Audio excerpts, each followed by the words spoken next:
الحمد لله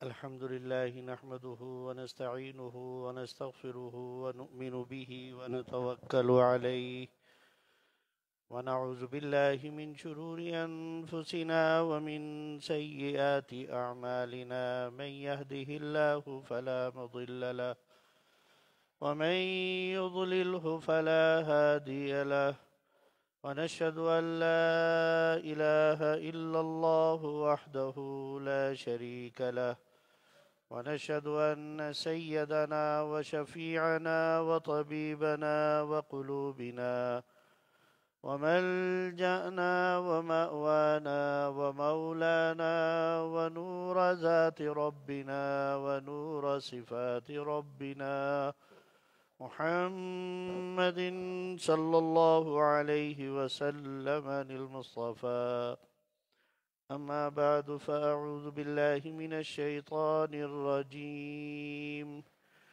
بسم الله الرحمن الرحيم ظهر الفساد في البر والبحر بما كسبت أيدي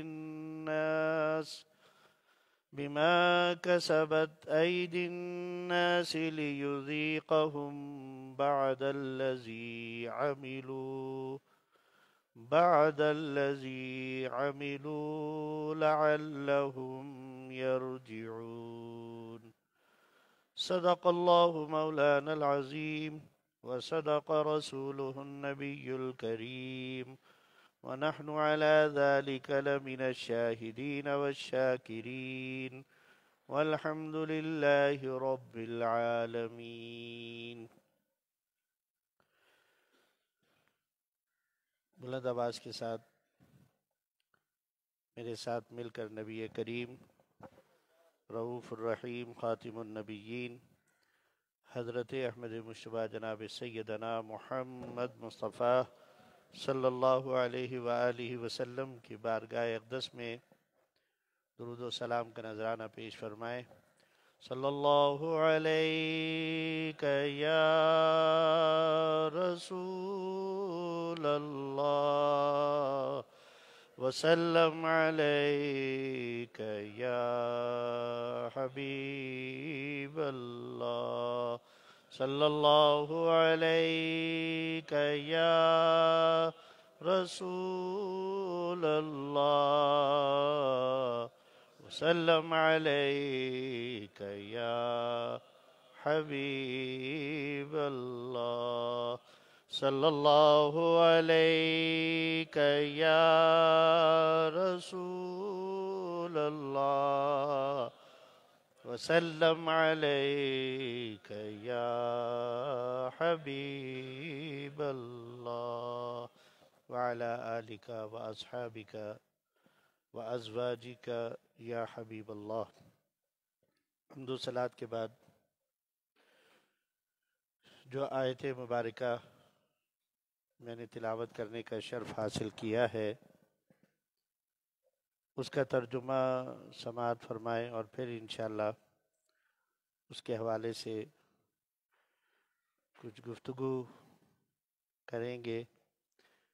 اللہ رب العزت سے التجا ہے کہ اللہ رب العزت ہم سب کو قرآن کا فہم اور قرآن کے اندر تدبر کی توفیق عطا فرمائے اور اسی سے ہم کو رہنمائی حاصل کرنے اور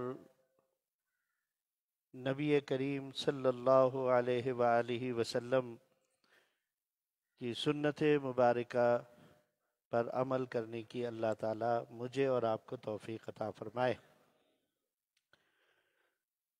ارشاد باری تعالیٰ ہے ظہر الفساد فی البر والبحر.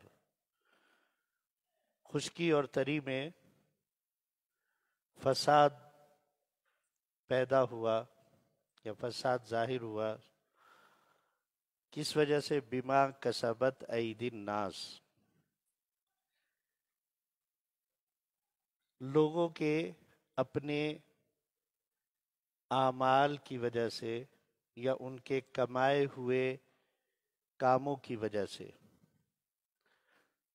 لیذیقہم، چنانچہ ان کو اس کا مزہ چکھایا جائے، بعد الذی عملوا، اس کے بعد کے جو کچھ انہوں نے عمل کیے، لعلہم یرجعون، اس لیے مزہ چکھانا مقصود ہے کہ پھر انہیں واپس ہماری ہی طرف لوٹ کر آنا ہے۔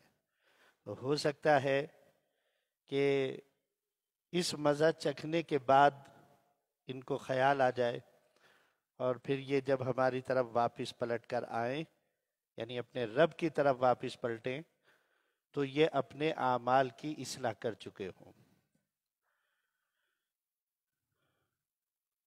لیکن اللہ رب العزت نے لوگوں کو ان کی ذمہ داریوں سے دین کے ذریعے سے آگاہ کیا ہے کہ ایک معاشرے میں رہتے ہوئے ان کی کیا ذمہ داریاں ہیں۔ اس کی مختلف کیٹیگریز ہیں، کچھ کو ہم حقوق اللہ کہتے ہیں، کچھ کو ہم حقوق العباد کہتے ہیں۔ حقوق العباد کے اندر بھی اس کی بہت ساری شاخیں ہیں۔ ماں باپ کے حقوق، اولاد کے حقوق، شوہر کے حقوق، زوجہ کے حقوق، پڑوسیوں کے حقوق، لین دین والوں کے حقوق، ایک مسلمان کے دوسرے مسلمان پر حق، راستے کے حق، چلنے والوں کے حق۔ ہر غرض یہ کہ اللہ تعالیٰ نے اس ذریعے سے ہمیں ان تمام حقوق، ذمہ داریوں اور فرائض سے آگاہ کر دیا کہ تمہارے کیا حقوق ہیں، کیا فرائض ہیں، کیا ذمہ داریاں ہیں۔ اور یہ اس کی طرف سے ہمیں آگاہی دی گئی ہے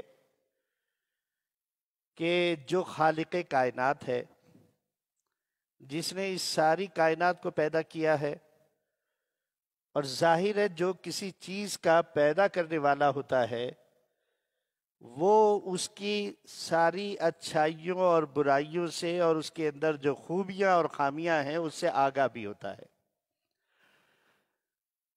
اور پھر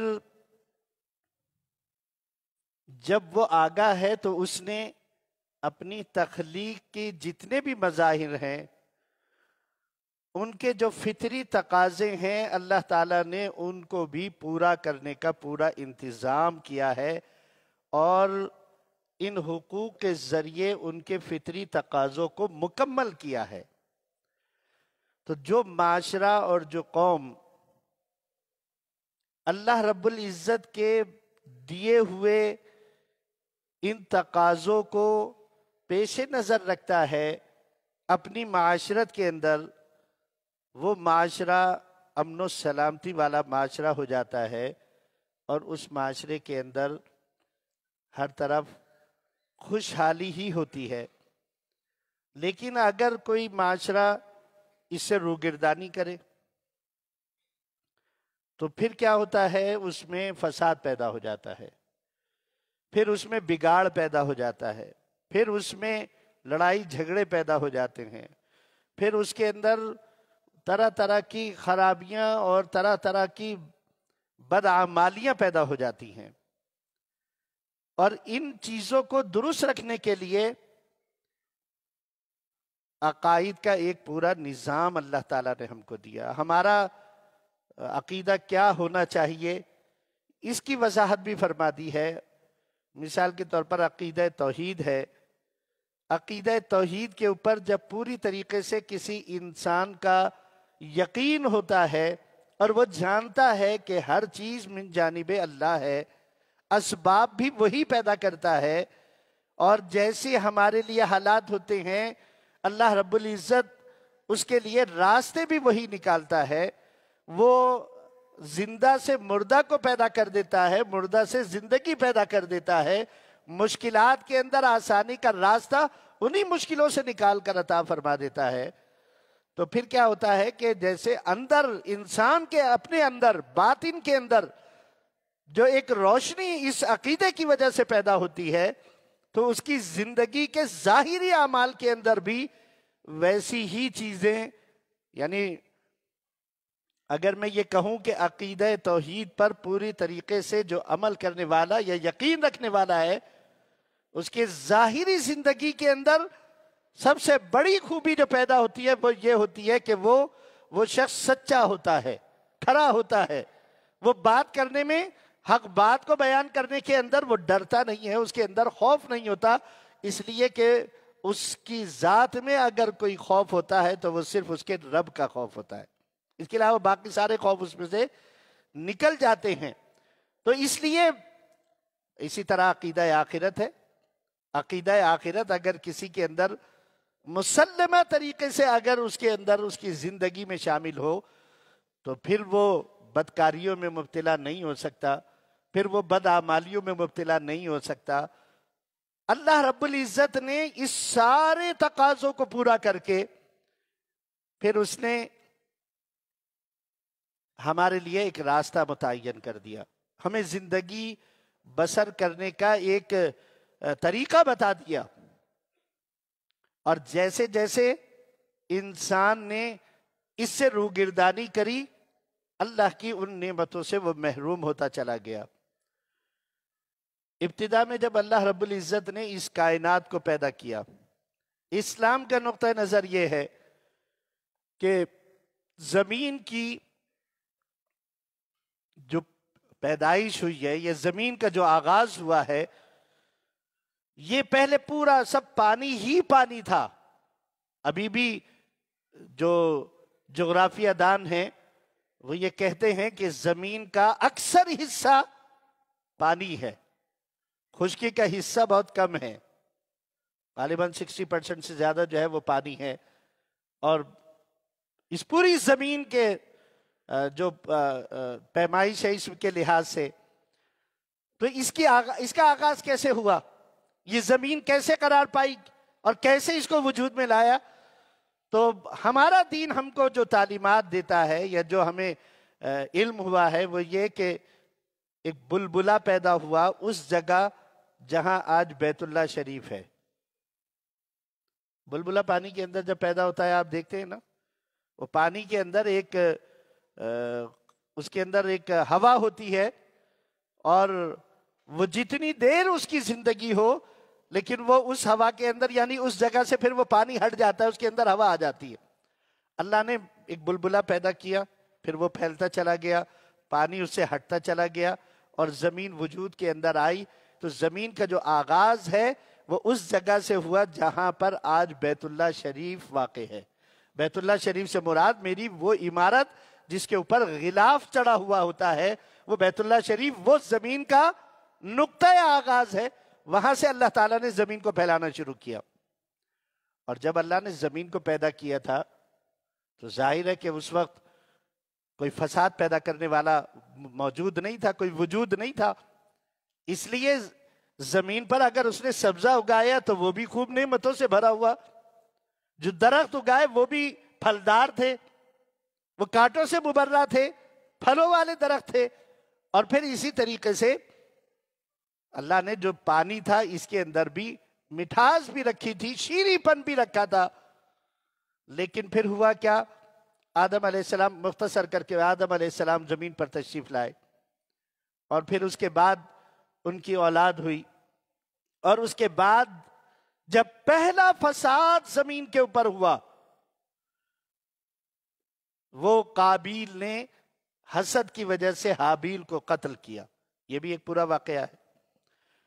قابیل نے حابیل کو جیسے ہی یہ پہلا فساد زمین کے اوپر برپا ہوا، وہ درخت جنہیں اللہ نے پھلوں سے مالا مال کیا تھا، اس فساد کی وجہ سے ان کے اندر کانٹے اگائے۔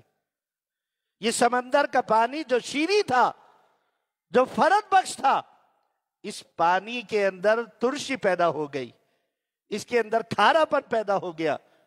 غرض یہ کہ جو اللہ نے نعمتیں عطا فرمائی تھی، زمین پر فساد برپا ہونے کی وجہ سے ان نعمتوں کا حصہ ہم سے محروم ہوتا چلا گیا، ہم سے چھنتا چلا گیا۔ اس تمہید کا مقصد یہ ہے یہ جو ساری بات میں نے آپ سے کی ہے کہ اللہ نے قرآن کے اندر فرمایا بما کسبت ایدی الناس، یہ سب کچھ اس وجہ سے ہوا کہ تم نے اپنے ہاتھ سے اس کو کمایا۔ اللہ نے دنیا ایسی نہیں بنائی تھی، اللہ نے دنیا بنائی تھی بڑی خوبصورت بنائی تھی۔ اللہ نے دنیا کے اندر یہ دنیا کے پانیوں میں کھارے پن نہیں رکھا تھا، اللہ تعالیٰ نے اس کو کڑوا نہیں بنایا تھا، اللہ تعالیٰ نے جو درخت پیدا کیے تھے پھلدار پیدا کیے تھے۔ ہمارے اپنے اعمالوں کی بدولت یہ ساری خرابیاں پیدا ہوتی چلی گئی۔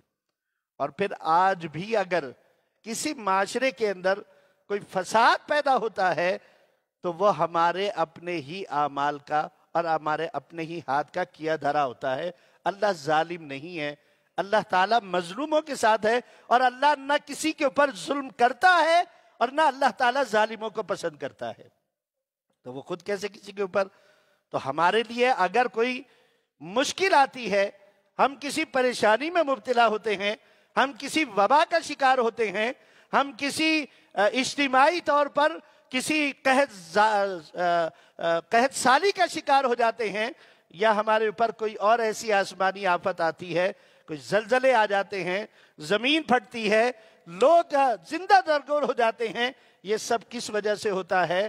یہ ہمارے اپنے اعمال کا کیا دھرا ہوتا ہے، ہماری اپنی بدعمالیوں کی سبب سے ہوتا ہے، ہمارے اپنے اس ظلم کی وجہ سے ہوتا ہے۔ نبی کریم صلی اللہ علیہ وآلہ وسلم نے ارشاد فرمایا قیامت کے دن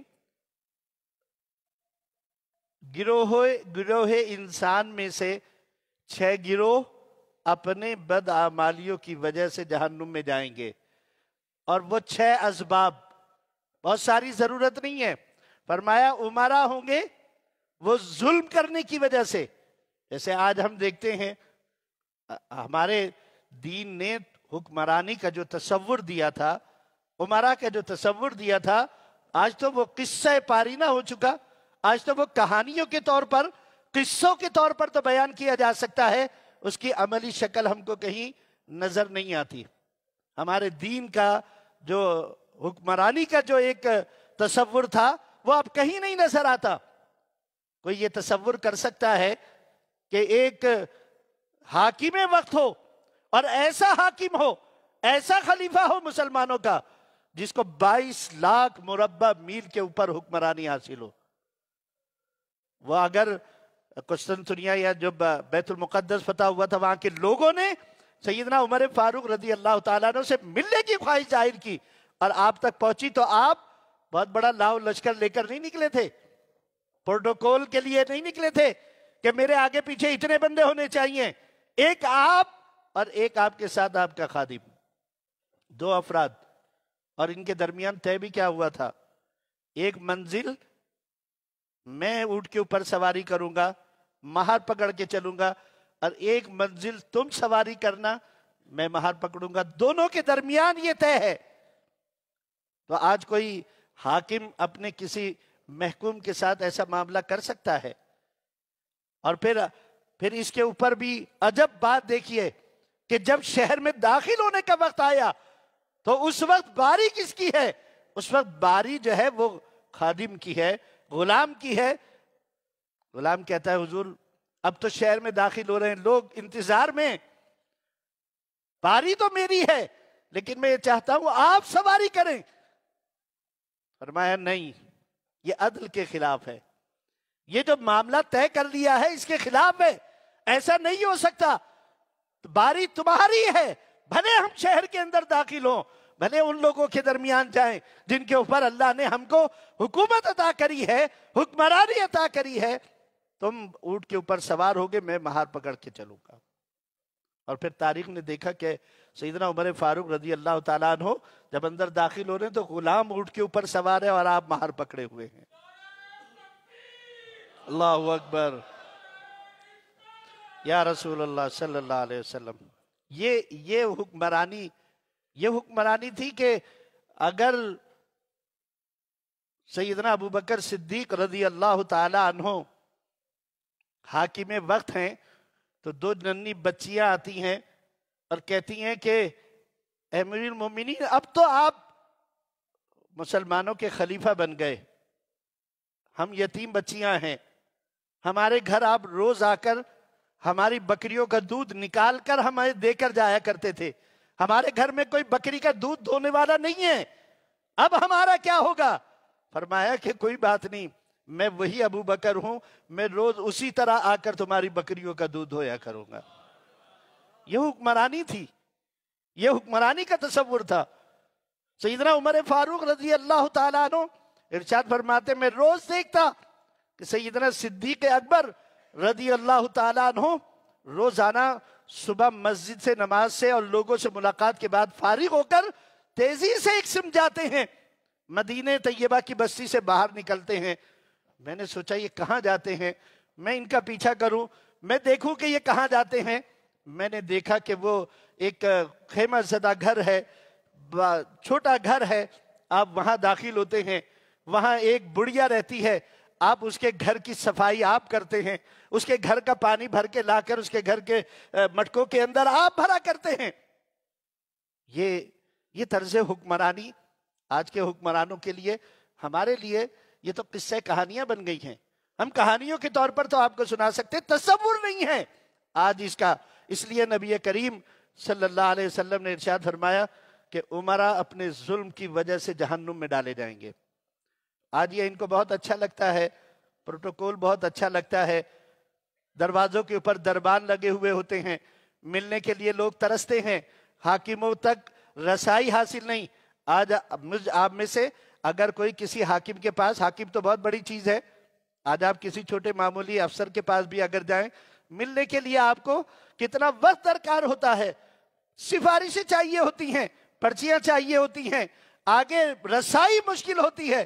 اور اگر ہو جائے تو پھر بھی یہ کوئی اچنبے کی بات ہوگی اگر وہ آپ کی بات کو سن لے اور آپ کی بات کے اوپر کوئی آرڈر جاری کر دے.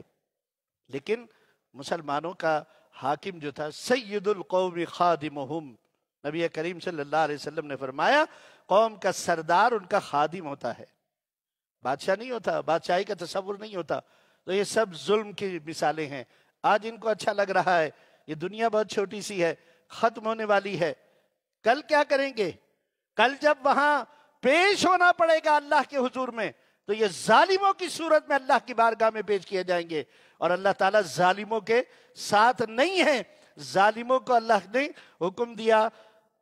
ایک اور حدیث مبارکہ میں نبی کریم صلی اللہ علیہ وسلم نے ارشاد فرمایا، کسی نے سوال کیا کہ ایمان انسان کا کب سلب کیا جاتا ہے؟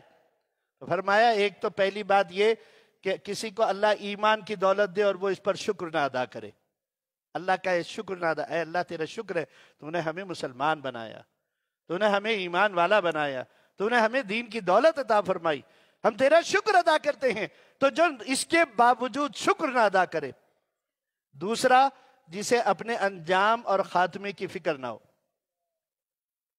اس دنیا کے اندر مگن رہے، اس دنیا کے کاروبار میں ہی مگن رہے، اور پھر اچانک اس کے اوپر ملک الموت آ کر کھڑا ہو جائے، کیا رہے گا اس کے پلے؟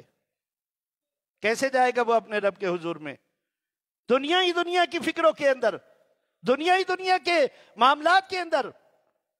اور پھر تیسری بات فرمائی کہ جو شخص ظلم کرتا ہے، جسے اپنے ظلم کے اوپر کوئی فکر نہیں ہوتی، یہ تین اشخاص، ان میں سے ایک بھی چیز اگر ان کے اندر موجود ہے، حضرت امام اعظم ابو حنیفہ رضی اللہ تعالیٰ عنہ اس حدیث کے ضمن میں فرماتے ہیں، جس کے اندر یہ تین باتیں یا ان میں سے کوئی بات اگر اس کے اندر موجود ہو کہ وہ ایمان والا ہے لیکن اس پر شکر نہیں ادا کرتا. شکر جب ادا کرے گا جب اس کی قدر و منزلت اس کی نگاہ میں ہوگی نا، وہ سمجھے گا کہ اللہ نے یہ کتنی بڑی دولت مجھے دی ہے. اور میں پہلے بھی بتا چکا ہوں، ایمان اتنی بڑی دولت ہے کہ قرآن میں اللہ رب العزت نے ارشاد فرمایا یہ جتنے کافر ہیں ان کو اگر یہ جتنی زمین و آسمان کے درمیان ہماری نعمتیں ہیں، دولت ہے، ہم سب ان کو دے دیں، اور یہی نہیں بلکہ اتنی ہی اور بھی دے دیں، اور وہ اس ساری دولت کو اگر فلاح کے اندر خرچ کر دے، صدقہ کر دے، تب بھی وہ آخرت کے عذاب کو اس کے اوپر سے ٹال نہیں سکتا. تصور کیجئے گا.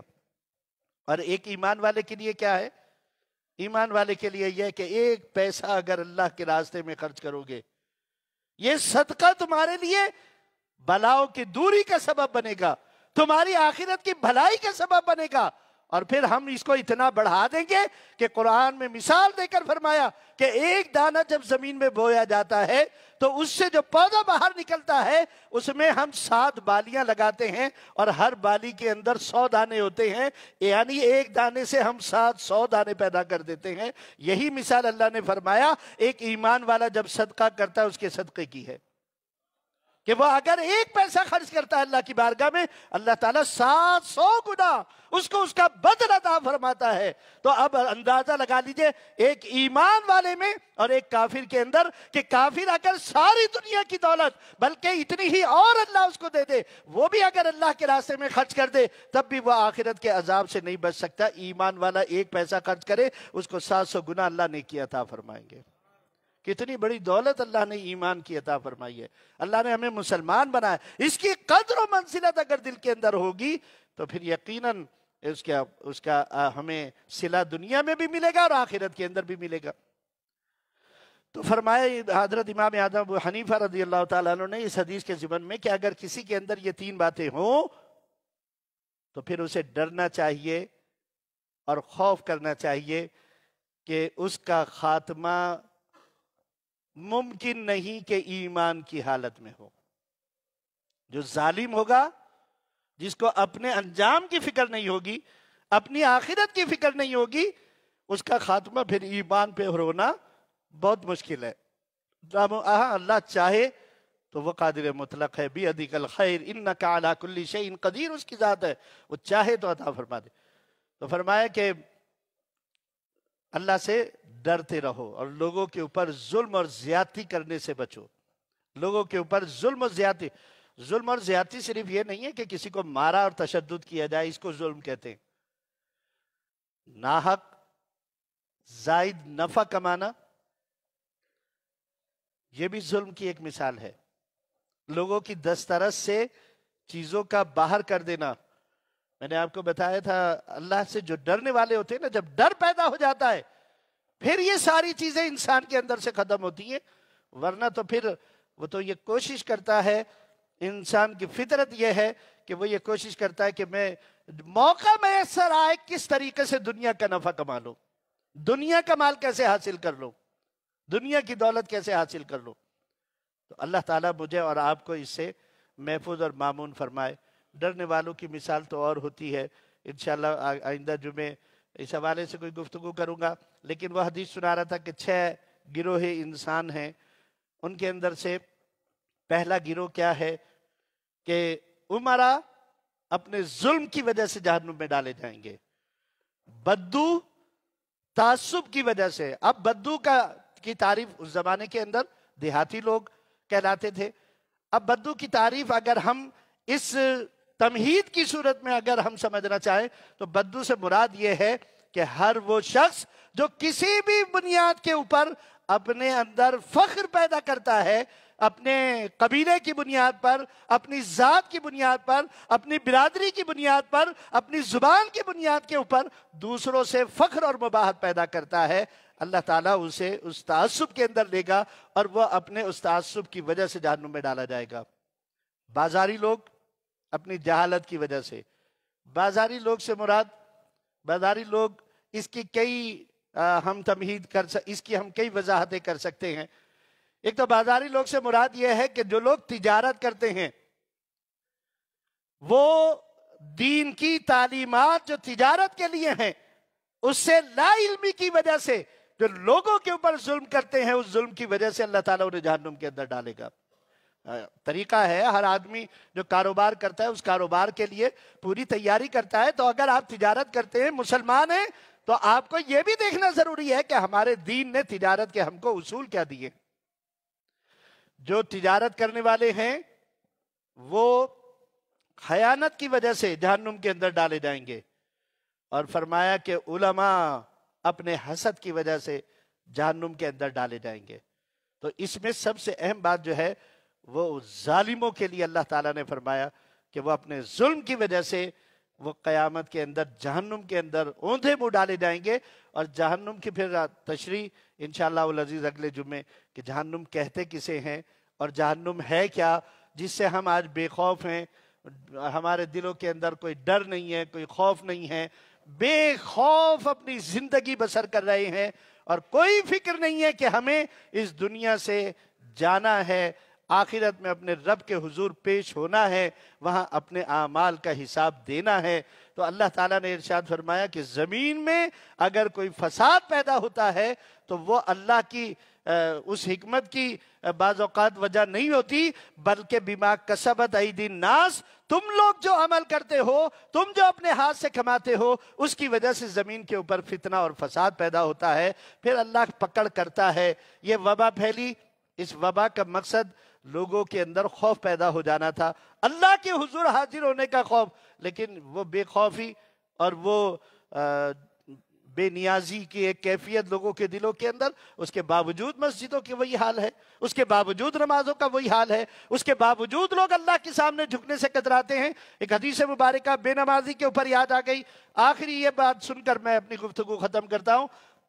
ارشاد فرمایا کہ اگر کسی بستی کے اندر ایک شخص بھی بے نمازی ہے اور باقی ساری بستی والے نماز ادا کرنے والے ہوں، اور اس شخص کو جو بے نمازی ہے اس کو توجہ بھی نہ دلاتے ہوں، باقی سارے لوگ نمازی ہوں، ایک بے نمازی ہو، اس کی وجہ سے دن بھر میں اللہ رب العزت 70 مرتبہ اس بستی پر اپنی لعنت بھیجتا ہے۔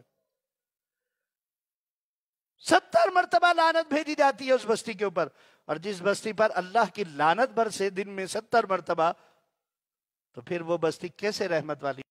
اس بستی کے رہنے والوں کے رزق میں کیسے اللہ تعالیٰ اضافہ فرمائے گا کہ جہاں بے نمازی، اب تو ایک چھوڑیے کثرت بے نمازیوں کی، اور چند افراد مسجدوں کے اندر آ کر نماز پڑھنے والے ہوتے ہیں۔